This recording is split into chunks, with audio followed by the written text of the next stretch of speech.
17 বছর পর মুক্তি পেলেন সাবেক স্বরাষ্ট্র প্রতিমন্ত্রী লুৎফুজ্জামান বাবর।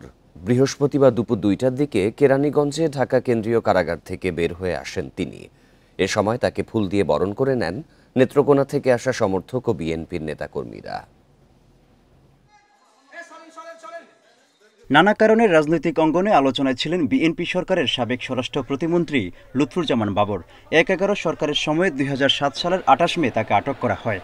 সেই থেকেই কারাগারে ছিলেন তিনি। নাম আসে 10 ট্রাক অস্ত্র মামলায়। অন্তর্বর্তী সরকারের এই সময়ে সেই মামলায় যাবজ্জীবন সাজা থেকে উচ্চ আদালতে খালাস পাওয়ার পর বৃহস্পতিবার মুক্তি পান তিনি। এর আগে একটি দুর্নীতি মামলা ও ২১শে আগস্ট গ্রেনেড হামলা মামলা থেকেও খালাস পান তিনি। তার মুক্তির খবরে কারাগারের সামনে হাজির হন হাজার হাজার নেতাকর্মী ও সমর্থক। স্বৈরাচার সরকার, ফ্যাসিস্ট সরকার আমাদের প্রিয় নেতাকে মিথ্যা মামলায় জড়িয়েছে এবং তাকে বিনা কারণে কষ্ট দিয়ে রেখেছে। বাবর সাহেব উনি মাটি মানুষের নেতা। দীর্ঘদিন উনি এই মানুষের সঙ্গে একসাথে এক হয়ে এক কাতারে উনি মিশেছিল। দুপুর 2টার দিকে কেরানীগঞ্জের কারাগার থেকে বের হওয়ার পর সোজা চলে আসেন রাজধানীর জিয়া উদ্যানে।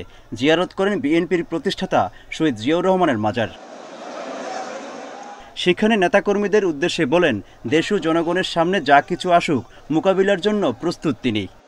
আমাদের নেতার স্লোগান হচ্ছে সবার আগে বাংলাদেশ। আমাদের সবার আগে বাংলাদেশের প্রশ্নে আমরা কোনো আপোষ করব না।